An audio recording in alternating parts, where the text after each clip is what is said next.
Good afternoon to those of you on the East Coast, and good morning to those of you on the West Coast. We're pleased that you're joining us today as we take a look at the delivery of healthcare to people experiencing homelessness during this pandemic. We know that things are especially hectic right now, and we appreciate you taking the time out of your schedules to join us. My name is Sabrina Edgington. I'm the Director of Learning and Curriculum Design at ACU. And I'm joined by my colleague and co-host Michael Durham, who's the Technical Assistance Manager at the National Healthcare for the Homeless Council.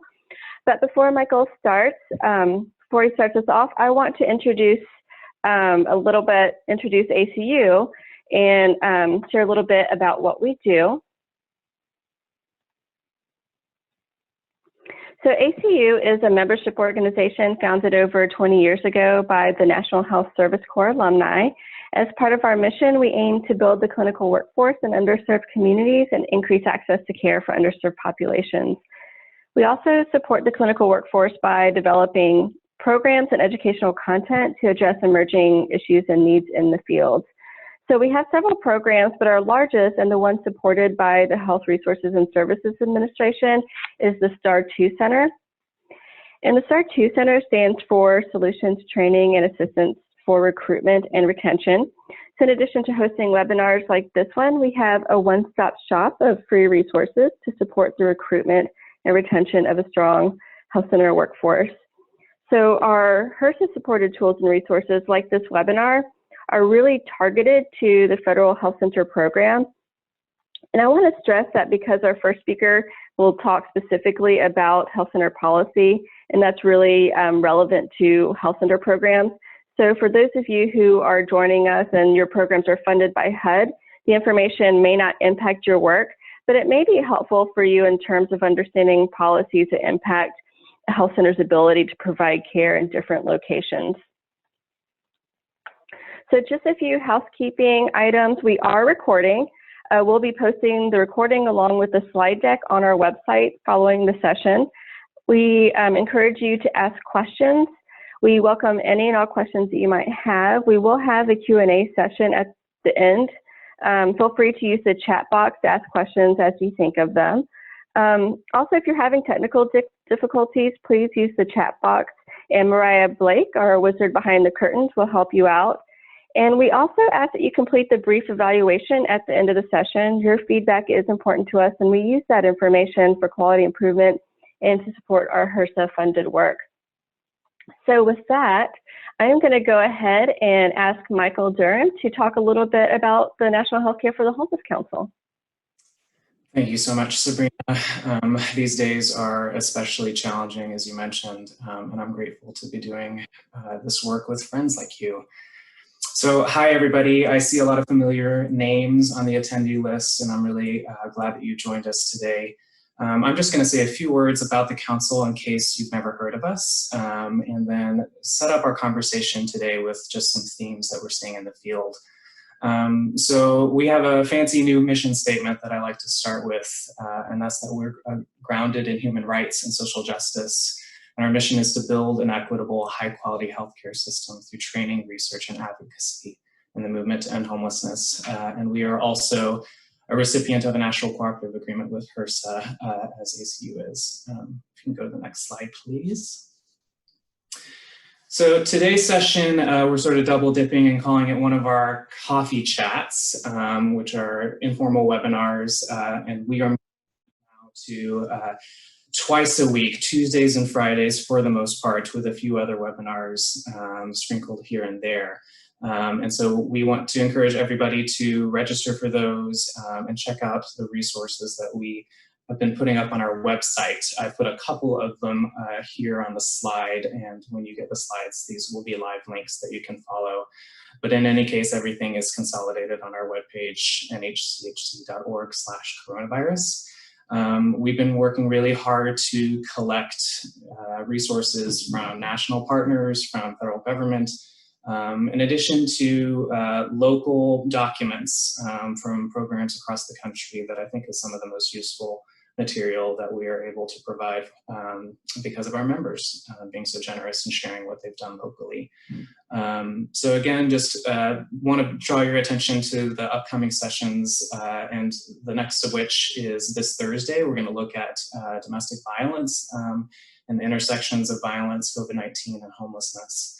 And then on Friday, really important issue I want to draw your attention to, exploring testing. I know we'll have some CDC folks presenting on that session, in addition to local providers. Next slide, please.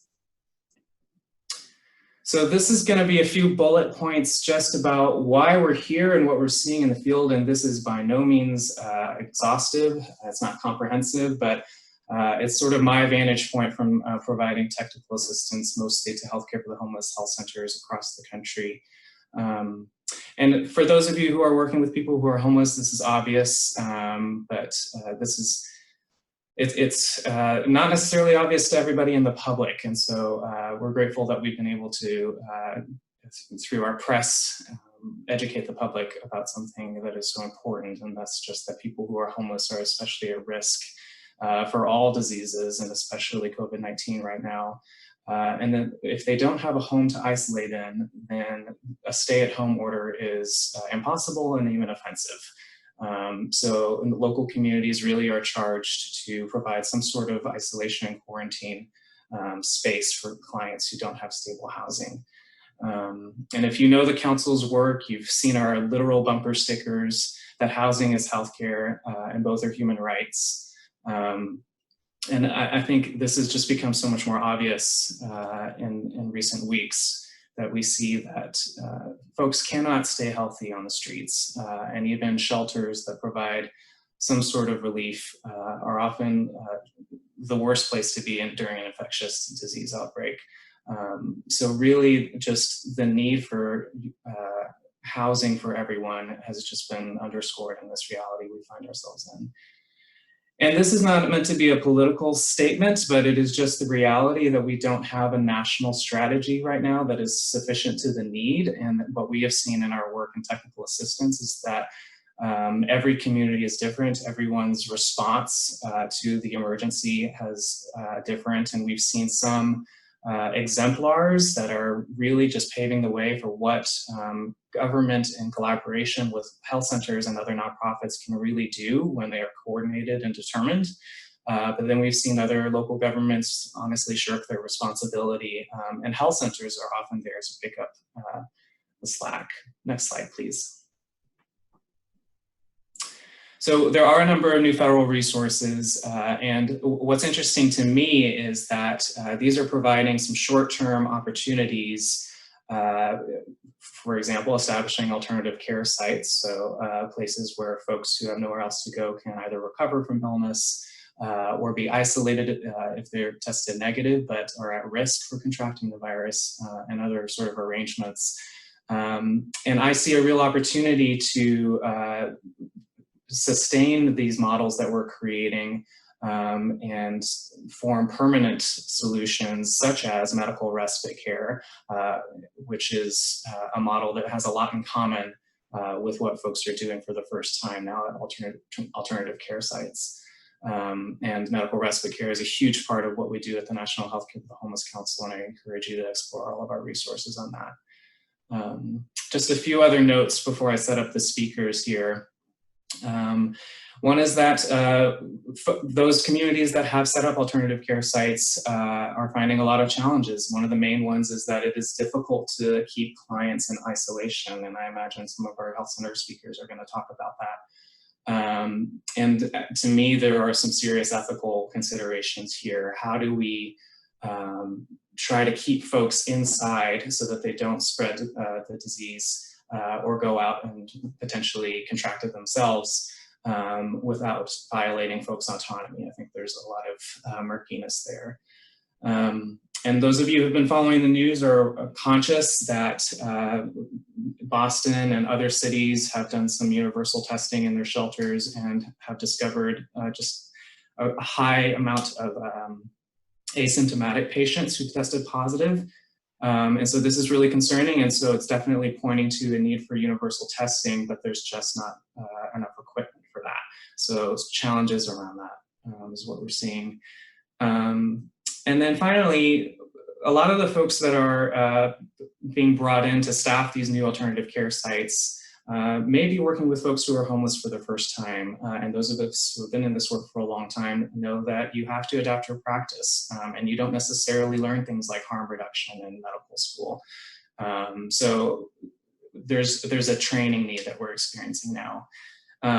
And this is really a setup for our HRSA speakers here. Health centers are exploring temporary service sites during an emergency situation for the first time and definitely need some guidance. Next slide, please. So as Sabrina said, not everybody on this call belongs to a health center, but for those that you do, I think this is going to be a really great opportunity to hear directly from HRSA, who enthusiastically appointed several staff to attend this webinar today and receive your questions. And we are really grateful for that, because plan B was we were just going to read the PAL out loud and take 0 questions. So glad that Jessica Malone is here from HRSA to talk about the new guidance. And then 2 representatives from Healthcare for the Homeless Health Centers, dear friends and members of the council. Muda Galotra is the medical director at Valley Homeless Healthcare Program in Santa Clara County, California, formerly of Project Home in Philadelphia. And Tamisha McPherson is the executive director of Upper Room AIDS Ministry at Harlem United in New York City, which is really the epicenter right now. So we're grateful that Tamisha could pull away to be with us today. And shout out to Tamisha as our incoming board president. Really grateful for your leadership. So with that, I'm going to turn it over to Jessica to talk to us about this new PAL. Thank you so much, Michael and Sabrina. Hello, everyone. My name is Jessica Malone, as Michael said, and I'm in the Policy Division within the Health Resources and Services Administration, Bureau of Primary Healthcare. I'm kindly joined by several other Bureau of Primary Healthcare colleagues who are going to help support the Q&A portion of our session when we get to it. Tasha Akatobi and Renee Bergen from our Health Service Program offices, and Rebecca Braccia from our Office of Policy and Program Development. I'm so glad that I can be with you today. It's exciting to be able to share pertinent information even during these challenging times about HRSA's updated Program Assistance Letter, or PAL 2020-05, which is available on the Bureau of Primary Healthcare's Scope of Project webpage. It outlines the streamlined process for health centers to request a change in scope to add a temporary service site in response to emergency events like the current COVID-19 public health emergency. We know there are questions in light of the evolving emergency situation, and we greatly appreciate your ingenuity as you respond to your community's unique needs in addressing the pandemic.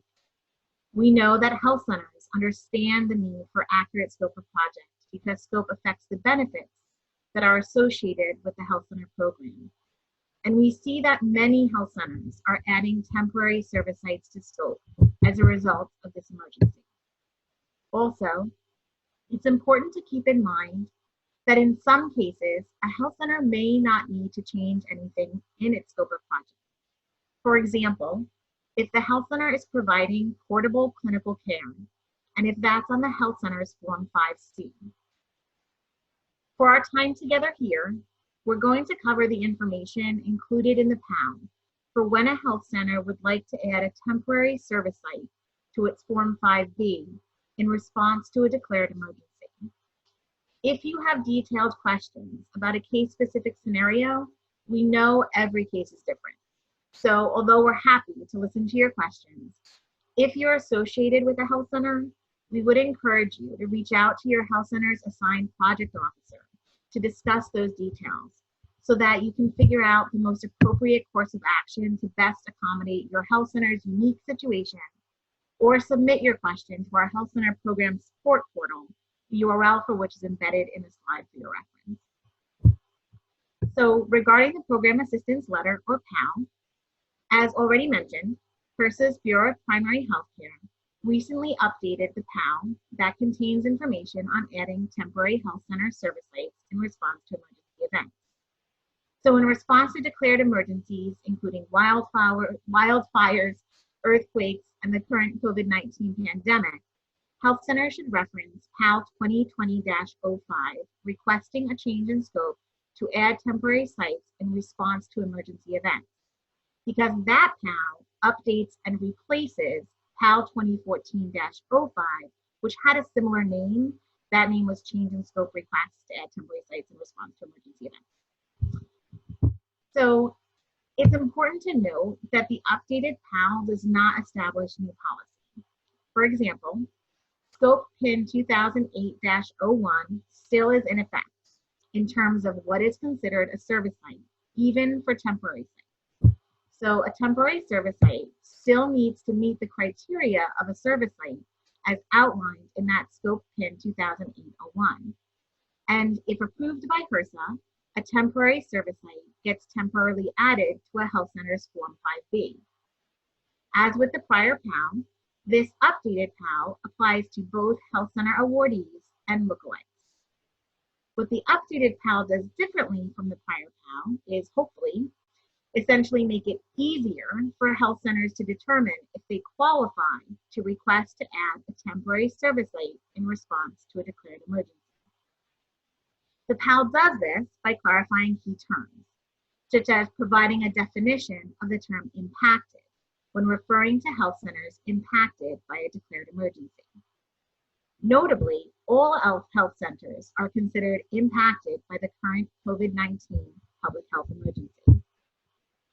The PAL also makes it easier to see if a health center qualifies to request a temporary service site by more clearly bucketing and breaking down the criteria that pertain to different circumstances for both impacted and non-impacted health centers.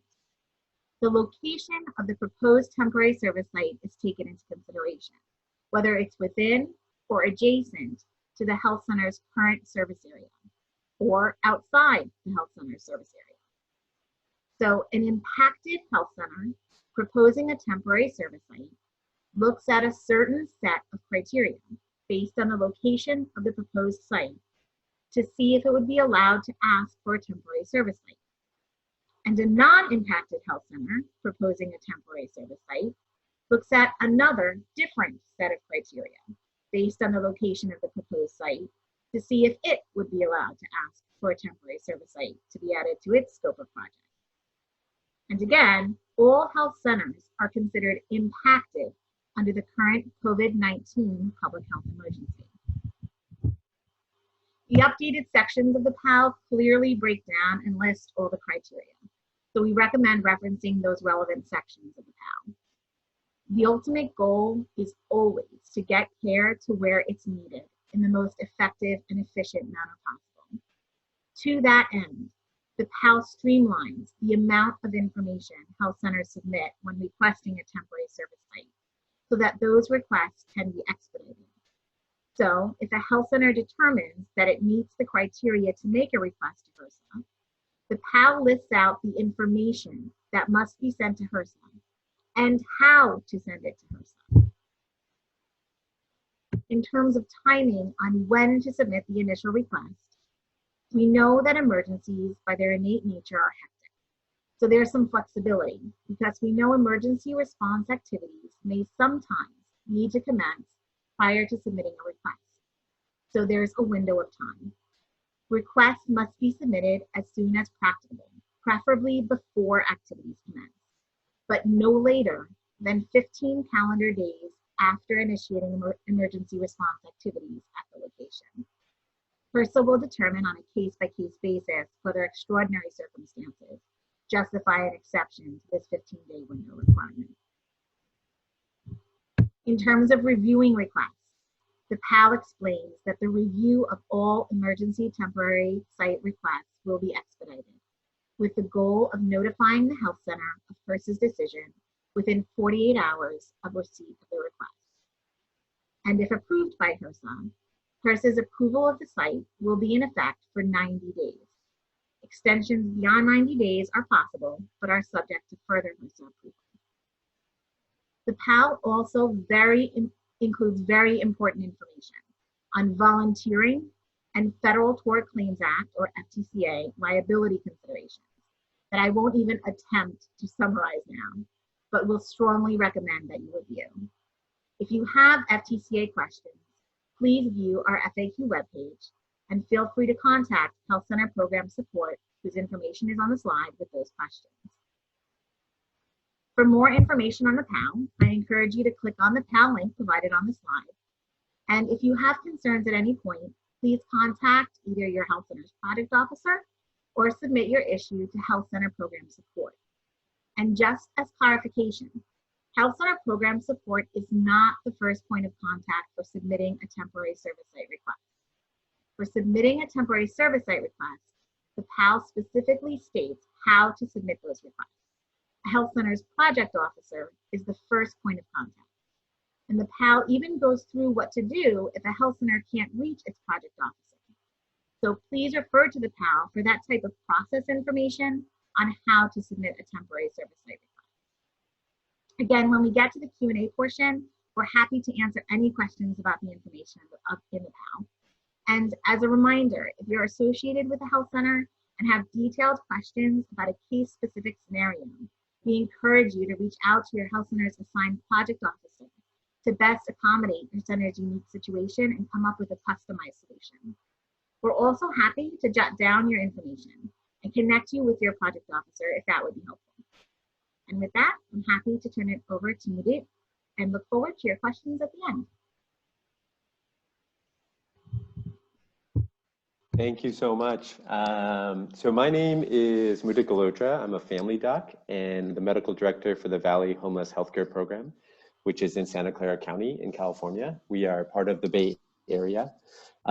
So our core purpose is simple. I'm just gonna read this off the slide. We wish to promote human dignity, relieve suffering, and provide hope so that people can achieve their full potential and improve their quality of life. And what I want to share with you guys today is a little background on our health center, and then go through what how we have shifted since the coronavirus pandemic has started. Next slide. So our program started in 2003. We are part of the Santa Clara County Health and Hospital System, which is a public safety net system for this area. As of today, the homeless program itself, which is kind of a subset of this larger system, has 15 access points. It's a mixture of brick and mortar clinics, kind of your classic medical clinics that we have at a lot of the homeless programs around the country. We have 3 large mobile units that every day are assigned to different places. So they may be at the local general assistance office or a shelter, or at a day center where homeless people hang out, kind of other places where we know there are a lot of homeless people. They also spend time at the reentry center, which is a place for people who are coming out of jail or prison. And in our county, at least, a lot of those people will leave jail or prison homeless. So trying to access our population there. And they also go to continuation high schools, where we know a lot of teens and families are homeless. We have a backpack team that runs 5 days a week and provides primary care on the street for people who are not coming to clinic. And then we have some subpopulation clinics for people who identify as trans, for migrant workers. Our goal is to reach basically all the subpopulations of homelessness and address their specific needs. Like a lot of homeless programs, we provide all of our care in an integrated way. So we have medical, behavioral health, social work, other partners like medical, legal, and all that in the same room with the client, often all working together as a team. We also have a 20-bed medical respite that is contracted with a lot of the local hospitals. To give you an idea of the number of people who are homeless in our county, we have just short of 10,000 homeless people in the last point in time count, and about 82% of them are unsheltered. And our homeless program has served about 4,000 people a year the last calendar year. Next slide. So, we're kind of a medium-sized program, and in our county, we unfortunately had one of the first cases of coronavirus, and definitely one of the first deaths among a homeless person. This is a snapshot of our county dashboard that is updated every day from public health. I did these slides over the weekend, so this is as of Sunday. We've had a total of about 2,000 cases in our county, 48 new cases on that day. 100 deaths total. And that gives you more details on how it's broken down. And then you can kind of see in the graphs the cumulative cases, but also new cases by date. So we've definitely had somewhat of a peak and have been coming down from that peak. In terms of cases amongst our homeless community, our first case in the county, as whole, was early February. Our first homeless case is sometime in early March. We've had about 39 people in our homeless community who've become infected. We've been fortunate. We haven't had any major outbreaks in any of our shelters as of today. We're doing a lot of shelter testing today, though, so we'll see if that has changed. And I'll talk a little bit more about what we're doing in a minute. I know other parts in the country have had large outbreaks in shelters, but we haven't had that yet. Mostly all the testing we're doing right now is for people who have symptoms. We haven't gotten to the point where we're doing asymptomatic testing, except in response if there is a multiple positive cases in a shelter or in a nursing home, for example, then we may go through and do a lot of contact tracing and testing. Next slide. So basically, early on, when we had the first person who tested positive in the homeless community for coronavirus, we started to put some structures into place to improve our response. In the beginning, as the first cases came up, we were working in silos. It was the homeless program, Office of Supportive Housing, City of San Jose, and some of the other city offices, trying to get bathroom facilities and hand washing stations in the field, or opening up a motel, moving our respite, which was located in a shelter, to a more secure location. And then in early April, we decided to create what's called the Joint Department Operations Center, or for short, JDOC. And this was a partnership between the Office of Supportive Housing, our homeless program, City of San Jose, and Public Health. And the goal of this was basically to bring all the players in the same place so that we were no longer doing things separately or in silos or duplicating effort and work. And it was also easier then to think about funding and how money traveled and all of that. So what JDOC was assigned to do starting as of April 3rd was to establish non-congregate and congregate sites for isolation and quarantine. And isolation, using that word, for people who are highly vulnerable and we need to protect, and quarantine for people who are COVID positive or under investigation. And so as part of JDOC, the Office of Supportive Housing and the city really took up that charge.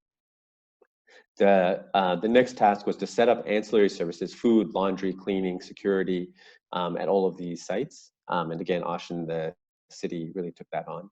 And then really for our homeless program was to provide triage into services, and I'll talk a little more about that, and then medical and mental health support for all the people that were going into isolation and quarantine. And we partnered with a lot of our community clinics to help support that task. This JDOC, to empower them, we put it under the EOC so they had access to our Emergency Operations Center and the resources of our Emergency Operations Center. Establishing this early was huge because we didn't have many cases yet, but we wanted to get this running, one, to isolate people before an outbreak happens, but also to bring community clinics in early. So in establishing this, then we had a framework to explain this to our community partners and then have them contribute staffing and resources as they were able to augment the clinical work we were doing. And it also allowed us to push for resources in the county health system. So establishing this and then getting numbers around how many people we needed to isolate and quarantine, and the plan initially was 1,000 people, we were able to go to the hospital and to other places and say, we need more providers, we need more nurses, these are the numbers, and these are our model, and we need people to staff this out. And also to reach out to transportation partners and get drivers or vehicles and outreach workers as well. So as of last Friday, we've made 610 placements, and we've had about 1,400 requests for placement. So we've done quite a bit so far, and we have a lot more to do. Next slide. So basically, our setup right now, we have a hotline that's active from 9 to 6, 7 days a week, that anybody can call into. So someone who's representing someone who is homeless, whether that's at the hospital or in the community, or the client themselves. And then we expanded it for ERs. So emergency departments can call up to 9 p.m. and can call as early as 6 a.m. Just because we know they have discharges at all times of the day. We weren't able to do overnight yet, but we're looking at it. So basically we created this level of triage that has 3.5 levels, so to speak. So level 1 are people who are not vulnerable. These are people who just need shelter placement. We're using the vulnerability criteria that the CDC has established. So this is 50 and over, or meeting one of the listed chronic conditions that the CDC has. So level 1 is general shelter placement. We opened up more congregate shelters to thin out our current shelters with a goal of 10 feet apart and expanded cleaning protocols. Our mobile unit goes to these places once a week to do medical checkups, education, whatever is needed. Our level 2 are people who meet the vulnerability criteria, but are not a person under investigation, not COVID positive. We place them in motels if they are available, and for the most part, except for a few days here and there, we've had motel rooms to place people in. So the goal with them is to isolate them a little bit more than we would kind of less risk population. The next level is I'm calling 3A. And these are people who are test pending, under investigation, regardless of vulnerability. We have a temporary motel that they will be placed in and then moved depending on their result. And we get results depending on which lab it goes to within 24 hours up to 72 hours. So these people, if they meet the vulnerability criteria, will then, if they test negative, go to a level 2 place. If they test positive, they'll go to level 3B, which is for COVID positive people. And they're either placed into what we're calling the field medical center. So the hospital was able to open up a 250 bed congregate place for surge capacity for COVID positive clients who did not have a home or a home to return to. We have been fortunate to not have much of a surge in this area, and I think our field medical center will likely close sometime in the next few weeks. So otherwise, they're moved to our COVID positive hotel, and then they stay there until they reach the clearance guidelines by our public health department. Next slide. So I was thinking about how to organize this, and I think maybe the best way might be helpful for everybody is to kind of list through all the different types of staffing that we have to do this. So running through that, we have medical support on policies and procedures. And this is really myself, some people from our public health department, who, as policies are being created for these hotels and congregate sites and all of these different living situations, or on discharge planning or what have you, we are kind of supporting the medical clinical piece on how this is developed. We have Office of Supportive Housing intake. So when someone calls into our hotline, they are first screened by a OSH staff member who just tries to tease out if this is just for general shelter placement, and then they go into that level 1 placement, or if this requires a medical triage. Then our nurses are the next, if they require a medical triage, who assess their vulnerability status, their COVID status, any other medical issues to determine placement. The Office of Supportive Housing then uses their placement team to assign them to a hotel or a motel, and we have transportation I'll talk about in a minute to get them there. We have on-site managers. These are contracted facility managers. A lot of the same agencies that have managed the shelters in our area have picked up managing the motels and hotels, and they help coordinate food, cleaning, admission, discharge, and day-to-day issues that come up at the sites, like someone wanting to leave or someone trashes their hotel room or kind of whatever happens. We have our medical telehealth team. So these are physicians and nurse practitioners who call patients within 24 hours of them arriving. And this is kind of a huge piece of setting up our operation. So what they do is when someone reaches their motel room, usually within the next day, they're going to call and get a full health history. A lot of these clients we know already, but just updating their health history and then assigning their level of need. Do they need nursing check-ins? And we can do nursing check-ins daily, weekly, somewhere in between. And this is a nurse calling them and just checking in on how they're doing, seeing if they have any symptoms, etc. If they need behavioral health, then we have psychiatry and psychology on call to call them and check in with them. and provide medication management or therapy by phone. We have MAT services, so we can do buprenorphine new starts. We can do maintenance. We work with our methadone provider to do longer take-home doses for people who are already on methadone, or treatment for alcohol withdrawal if someone is drinking. We also have teams that can do in-person visits that can go out and if the telephone visit doesn't take care of their medical issue or need. And then we set up with our pharmacies medication delivery so we can deliver medications. At the COVID positive place where we truly try to limit our team contact, we will do door drop medication. So we'll knock on their door, step back, wait for them to open, pick up their meds, and then walk away. So I mentioned some of these teams as I was explaining the process, but our behavioral health team is available for referrals. Next slide.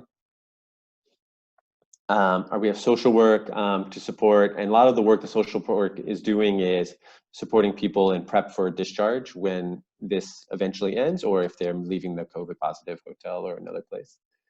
Pharmacy coordinating delivery, our addiction team coordinating MAT and other treatment. Our street teams, so basically we have 2 teams we're operating right now 5 days a week with 3 goals. Continue to check in on encampment clients as we did before. Contain outbreaks at shelters. So they're actually at a shelter today where they were, there was a family that tested positive yesterday, and they're going through and testing everybody to see if there's any signs of an outbreak. And then perform in-person checkups on people who the telehealth providers can't reach or have not been able to take care of their medical issue over the phone. And then our outreach workers who have been great in transporting people, checking on clients who are not answering their phone to make sure they're still there or they're okay, and helping with med deliveries. And then our nurses are calling clients either daily or as needed to check in on them. Next slide. So this is just kind of a graph to break that out. Level 1 people, these are non-vulnerable. They're usually in a congregate setting. The mobile unit will go see them weekly. They don't get a nursing call. They have referral services if needed, and the mobile unit, again, is going out there. Level 2 people, they're getting weekly calls from our docs. They're getting medications delivered. They can be referred for nursing or other specialty services. And then the mobile unit goes out to them about monthly, and the backpack team is on call. And then for our COVID positive people, it's basically the same level, except the nurses are calling daily, and we do med drops. Next slide. So other activities that we've done in this during this time, we've expanded our medical respite from 20 beds to 100. It's not nearly full yet, but we're taking referrals. The goal of this is to unload the hospital so that if a surge does happen, they're able to handle it. Our street teams have been going out to do outbreak response. We did it at a shelter a couple weeks ago and repeated it last week. And we actually had 2 cases initially and no other cases. So we're not seeing the spread yet that other communities have seen. We are, as of today, also starting to test asymptomatic people as kind of surveillance. So we're going to one of our larger shelters and testing a percentage of the population to basically do a sampling and see if there's any outbreak in a place where we know there haven't been any known positives. We've contracted with a couple transportation agencies. Transportation has been a huge problem for us. And we contracted with some agencies and ambulance services to provide transportation that have the proper barriers in place to divide up the driver and a client who may be COVID positive. That's been very helpful in moving people around. Some of our key partnerships, basically everyone who's involved in the Joint Department of Operations, as well as some of our local health centers that have really contributed in providing staffing and support at some of these motels. One of the other things that we're working on, just kind of thinking broader, not just about COVID, is we, for the first time, have a contained population. Most of our people, as I mentioned earlier, are unsheltered.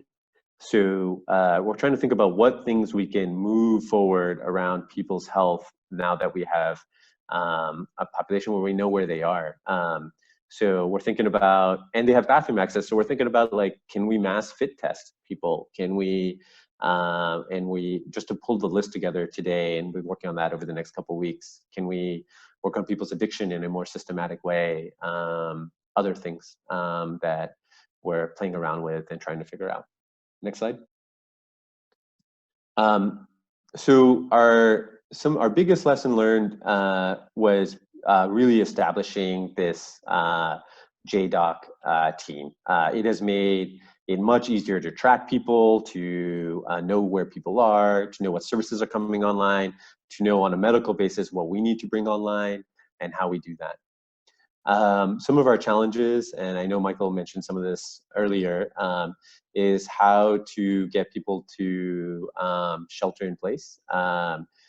And there's a balance, right? Because people in the community are going out and doing essential things, and that is okay. And that is okay for homeless people to also go out and do essential things. And some of the places that have opened up have been too strict in their shelter in place, and some places have been too lenient in trying to find the balance there. The main reason we brought up so many services into the hotels and motels was to strengthen people's ability to shelter in place and decrease the reasons that they would need to leave. Keeping up with changing guidelines has been challenging. The amount of guideline change or the rate of change has slowed down, so that's been a little bit easier. One challenge we have is we're putting people in congregate settings, mostly low-risk people, but what makes us nervous is we could easily place someone who's positive and asymptomatic and not know their status and not know if they're actively infected, and does that lead to an outbreak? And we're pushing public health to get better testing capacity. We have had a small percentage of people refuse, especially if they find out they're going to a congregate setting. So trying to figure out how then, getting them a tent, giving them guidelines to stay separated and stuff in the field, and trying to figure out how to do that. We don't have serology testing yet. Our lab is working on it, and we think that'll be helpful, especially for people who are like IgG positive, who may have some immunity. They can definitely go into a congregate setting, figuring that out. And then the biggest challenge is tracking people. We've never been in the business of tracking people as they move around or leave hotels or change rooms or all the things that happen. And when they do move or we lose where someone is, we have trouble with food delivery or other things that come up. And it's been a huge challenge to figure out how to track people effectively. Next slide. So this is my email address. If you have specific questions for me, copy it down. Feel free to email me. Or if you have ideas on stuff that you're doing that is better or innovative, I'd love to hear them. Thank you. Good afternoon, everyone. My name is Tamisha McPherson, and I'm going to talk a little bit about not only our agency, but I'm going to share with you and focus on our shelter sites that we have and how we're coordinating care with our clinics. But I'll tell you a little bit about Harlem United first. Founded in 1988 to address the HIV epidemic. Harlem United is now a full-service community health care center that provides comprehensive treatment for chronic conditions through accessible health care, supportive housing, prevention, testing, care coordination, and in the last 2 years, we've actually, we oversee emergency shelter. Just to give you a little bit more, tell you a little bit more about us, Harlem United provides a compassionate care at 31 healthcare, housing, mobile outreach, and administrative sites across the city. And just to give you a snapshot of how big we are, we saw 23,000 medical visits last year. We have 693 units of supportive housing. We actually delivered 12,000 hot meals and served the community. And in regards to services, you can go to the next slide. We provide an array of services from behavioral health to primary care, dental. Under the supportive housing umbrella I wanted to share, we have permanent congregate, permanent scattered site, temporary scattered site, emergency shelter, and veterans housing. We are a Tier 2 family with children shelter, and that's located right here in Harlem. Next slide. So what I'm going to share with you today, and again, I'm focusing on the care that we're providing in the shelter, which has been very challenging. As most of you may know, New York was hit very hard in the COVID-19 pandemic. We're still actually going through a lot right now. I mean, I'm looking outside my window here on 125th Street. I'm actually in the office a couple of days a week, and there is limited social distancing. Everybody does not have their mask on, so you can only imagine what happens or what is happening in shelters in New York. In the shelter that I'm going to talk to you about, we work closely with our clinics, but this shelter is actually about 7 blocks from our main clinic location and 2 blocks from another. Some of the situations that the situation that we've been seeing since COVID-19 was just the high density population in Harlem. And with that said, there's a lot of people on the street, there's a lot of people in the shelter, meaning, and I'll talk about that in the next slide, but I do want to go to the 2 bullets here: enclosed individual rooms where clients live and ensuring all children are safe. So this is actually a family shelter, to say the least, where we have families in a room that's very small. There has been a huge impact on remote learning for the children with limited resources. Most, if not all, of the children that are in the shelter did not have laptops immediately when we made the changes. The executive order was put in place to homeschool, and the children are now going from going to school every day to now being in this one room or one bedroom, and no Wi-Fi. You can actually go to the next slide. Isolation and quarantine process. 50 families, 127 children, and 50 adults are in this shelter.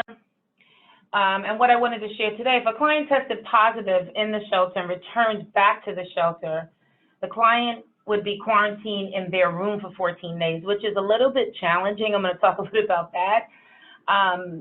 You do have to realize it is a shelter, so when we ask someone to stay in their room for 14 days, we do have cameras. We will actually work, the staff will work with bringing and assisting the client with whatever needs they may need.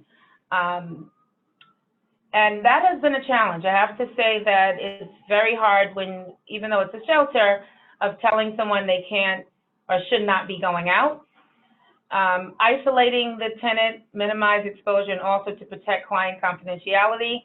So that's been challenging as well because of other clients. We do have to actually share with clients that someone may have been exposed, but we don't share who. So protecting that client's privacy, with clients asking, oh my goodness, what's going on, what happened? And then clients talk, which we've shared with clients about just keeping that confidence, whatever is going on with you and your family, keeping it to your household. We also have had the opportunity, if someone actually did test positive and needed to actually go, and we needed to isolate them, we have been working with the COVID-19 Hotel Initiative, which is here in New York. There's a few of them here in Harlem and Brooklyn, and coordinating that for our clients. Can you go to the next slide? So staffing and important skills that are needed. At the shelter, we have 2 residential aides per shift, and they are there 24 hours a day. We have 3 client coordinators, they're social workers. They're on site once a week. They do provide telephonic visits daily and as needed for the clients. The staff are able to meet with clients one-on-one if needed regarding additional assistance. We have been working closely with our clinic to connect clients, our high-risk clients, suicidal clients, any clients that have issues. We coordinate the care with our clinic staff. Next slide. So some of the partnerships that we've actually built, I would say, stronger relationships with is definitely the Department of Education has partnered to deliver breakfast, lunch, and dinner to all clients in the shelter. That has helped with keeping clients inside instead of going outside. Department of Education has also provided the children with iPads and Wi-Fi. That was one of the biggest challenges that we had to work with the parents of the children not even having access to computers, and the Department of Health was able to work with all of the children in the shelter. We actually refer clients to the local pantry if they need to get groceries. We've been coordinating that too, because we don't want to send mixed messages. Some of those deliveries have been coming to the client, meaning we've had bulk deliveries on site, and we will call down clients, not one by one, but in a group with social distancing implemented, of working with the clients to come down and get the pantry. Next slide. Challenges and lessons learned. Families going in and out of the shelter multiple times of the day. That has been, I have to say, one of the biggest challenges, because it's very difficult to share with clients, not only to enforce the executive order, but now to tell a client, when you went out 5 times, you should not be going out. And even if we do that, we cannot enforce anything. So that has been a challenge. Clients leaving the building can put their family and staff at risk. This is something that we have been stressing to the clients going in and out of the building. And then the biggest challenge is limiting and restricting clients from leaving. And we have had conversations, our social workers as well as the residential aides have worked with clients to really make sure that we're meeting their needs and can assist them. But again, those are some of the challenges that we have had. Next slide. Before I end and turn everything back over to Sabrina, I would like to just share a couple of updates of speaking to other facilities and shelters in New York, of just giving everybody an update of what's going on. What we have seen in regards to shelters, and I didn't mention this, but out of the 50 adults and 100 plus children, we had one person test positive, so that we know of, I should say. I spoke to 3 other shelters in Brooklyn, Queens, and Manhattan, and the biggest issue that we are really dealing with is really an overall of what clients leaving the facility multiple times of the day and coming back. We are now able to give clients masks. At one point we weren't able to. We got a large donation, so that does help with making sure they keep themselves safe. But that's where we are in New York. And if you have any questions, I can answer any questions that people may have. Thank you so much, Tamisha. That's really helpful, and it's been great to hear the stories from the field and to understand how your organization and others around the country are supporting people who have no homes where they can isolate and quarantine. We do have a few questions that I want to ask our presenters. So one of the questions, and I think that some of you addressed this very briefly, is, you know, once people experiencing homelessness are placed in some of these temporary shelter setups for quarantine and isolation, how do you transition people out of these settings? You know, especially for motels, it can be hard, and it's probably not possible to allow longer-term transitional housing stays. So what kind of work are you doing to help people transition back into communities, or even better yet, into permanent housing? And I'd like to direct that to Mudit, and then maybe Tamisha, if you have anything to share to add to that, I'd love to hear from you as well. Thank you. It's a great question, a question that we're struggling with here. You know, what we started to do is starting what we're calling recovery planning, which is looking at long-term. We expect that we're going to have to keep up isolation style housing for many months. but starting to look at like, well, long-term, what can we do to permanently house people or get people into rapid rehousing or other programs that exist. The state has been looking at that as well and looking at funding opportunities, because the state of California, before this all happened, was looking to address the homelessness crisis in a much larger way. In our initial conversations, what we've been thinking is the COVID crisis is new, the crisis of homelessness is not. And right now there's a will in the community to get people housed and get people off the street. So I don't have any answers, but just trying to look at how we capture some of that to get people into housing. We're not kicking anyone out of hotels or motels because their time has expired or something. Really just moving them around if they're no longer COVID positive or something. So we haven't had to face this question, but we'll know we will have to face it soon. Thank you so much. Tamisha, did you have anything you wanted to add to that? I can. I mean, it's a bit tricky, and I definitely agree with was said in regards to COVID is new, but the housing situation has not changed. But we do offer a lot of housing. We have a lot of HIV housing, and you would have to have HIV to actually get into that type of housing. And we also offer non-HIV, as well as you have to be a vet to get into veterans housing.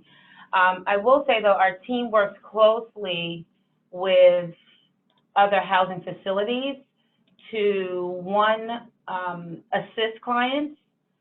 But I will tell you, it's been tough. And a lot of the clients that are in the family housing, it's even harder to find apartments for a family versus a studio, one bedroom, especially someone that has kids where they have to have separate rooms if they have a boy or girl. So it does take much longer, but I will tell you the challenges have not changed even prior to COVID. That helps. Right. Yeah. Thank you. So the next question is for Mudit. Can you comment on the process of getting a hotel to be on board with COVID-19 hotel stays? I can talk through that a little bit. Our Office of Supportive Housing does most of that work. A lot of it is honestly just, one is taking advantage, for the lack of a better word, of the lack of people staying in hotels in general. So a lot of our hotels and motels initially, when we first started, weren't interested, but have become interested because it's a source of funding. And then the second is, for the hotels that are taking people who are COVID positive, we need to bring in our own cleaning crews and all of that. The hotels and motels have basically been like, yeah, the people can stay here, but we're not going into their rooms for whatever reason. So we have to take care of all of that. And they've been okay with that idea. Great, thank you. And then this is another question for you, Mudit. Who owns the medical telehealth providers? Are those VHHP staff? And was that infrastructure already in place at VHHP prior to COVID-19, or was it established as part of this? It was established as part of this. They're not VHHP staff. We have a VHHP staff person that's overseeing it, but a lot of our ambulatory clinics in the county and in community clinics were temporarily closed or converted to urgent cares, and so there was extra nurses and providers that needed a place to go, and we, by establishing our need early, we were able to acquire them and create a pool for them. And then we also started onboarding and getting people through credentialing and privileging for people who wanted to volunteer or work as extra help about a month and a half ago, and they are finally getting through credentialing and privileging and hoping to have them start to be kind of our long-term response for the next several months. Great, thank you. I'm going to move to a question for Tamisha. How do you help guide or navigate people experiencing homelessness in New York City who are residing in subway trains? So it's a very specific question, but I think that might also be relevant to others who are unsheltered and really not necessarily wanting to go into a sheltered situation. So I will tell you, we are an emergency shelter, and our shelter actually, in order to even get into the shelter that we have, you have to go through HRSA. So it's not where we can just actually take someone off the street and escort them to the shelter. But I will share with you, and this is coming on a really more the shelters across New York. We actually have done work with and work on the ground, meaning going on to trains with our outreach specialists and our business development team to not only provide food and actually offer other services, but it's to build a relationship with that client where you have that trust now, and then guiding them to a facility. And there, I will have to say, there's a finesse that comes with that. It's not just going to say, well, you need to leave and here, this is the shelter you can go to. So relationship building with our homeless population, smaller agencies like ours, we do have teams that go out to engage the client around, definitely, since we're a homeless provider, of making sure that they know that we can provide primary care, dental, and mental health, but we connect them to other shelters, not necessarily ours, but building that relationship. And we have had a lot of success through that relationship building with our patient navigators. We actually have peers. We have over 120 peers across the agency that go out and engage clients on the ground. And I don't want to say all, but a lot of those peers are homeless and still don't have a lease or mortgage in their name, so they can relate and really talk to that client and share with them, well, you know what, I used to be on the street like you, but look at me now, I'm working and I have a stipend job. So it's really the connection and engaging that client, and then assisting in that homeless situation of them sleeping on the train versus going into a shelter right away. May not happen the first encounter, but it could happen on the second or third, because we're providing, I want to say, a diverse options to them, like really different options versus just a team going out and saying, well, you have to get off the train, here's the shelter that you can go to, because that normally doesn't work. Great, thank you. I do want to note that we have a couple of other questions that I'd like to address, but we are also out of time. So for our presenters, if you're able to stay for just another couple of minutes, we'll go ahead and get to some of those. But for others, my email is on the screen, as well as Michael's. Please reach out if you have any needs in this area. We'll be happy to assist you. So I'm going to go on to some of the other questions we have. I think there's just 2 or 3 more. One is, how do you accommodate substance use while people are in isolation? So referring to all substances, including tobacco, alcohol, and other drugs. So I think this would be a good question for both of you. So maybe, Tamisha, you could start, and maybe Mudit, you can follow. So what we've been doing here at Harlem United, we have a full team of psychotherapists, psychiatrists, psychiatric nurse practitioners working with the teams across the agency. We've been offering telephonic groups for substance abuse users, specialized groups to talk about any concerns that they may have and what they're going through, so it can help them cope with not only what they're going through, but know that they have Harlem United as a great support team, and listening to what their peers are going through in that quarantine situation. So this is something that we've actually increased over the last 2 weeks. We have more groups, and they're groups at different programs across the agency, and some of them are specialized groups for alcoholics. We have one for cutting, people that self-cut. These are situations that people are going through, but they also need the support now that they're quarantined and have limited resources and can't leave, but knowing that we're here to support them. Great, thank you. And do you have anything to add to that, Mudit? Just a little, Tamisha, that sounds amazing. We don't have groups at that level, but I'm inspired by that. The only thing I'll add, we are providing the treatment services, and separating out isolation and quarantine. People who are in isolation are really just sheltering in place. And if they have a need, they can leave their place, like they want to go outside and smoke, for example, and really trying to make sure they, maintain 6 feet distance and doing all of those things. The challenge we've had is people who are in quarantine who don't want treatment and continue to go to the local liquor store to buy alcohol or things like that. And we've been working with our higher ups. We've developed a policy to actually dose people alcohol like we used to do, decades ago, and looking at other things like that to provide people with at least the non-illegal substances. Great, thank you. And then this is another question for you, Mudit. What sort of negotiations were required to bring on transportation partners? Other localities are facing difficulty in finding ways to transport COVID positive patients to medical respite care and other locations. Yeah, this has been a huge challenge. The negotiations have been pretty intense. Some of it is taking advantage of facilities, transportation facilities that are no longer receiving a lot of business or operating. They've been more willing to partner. The hard part is less the vehicles and more drivers that are willing to transport. So we've done tons of training around personal protective equipment, around guidelines around drivers not leaving the vehicles, and patients need to be able to transport themselves and get in and out of the vehicle themselves, and plexiglass being installed to create barriers and all of that. If you email me directly, I can connect you with the person who did a lot of those negotiations, but that's kind of the high level gist of it. Great, thank you. And then there's another question for you, Tamisha. What platform are you using to do the groups that you just mentioned?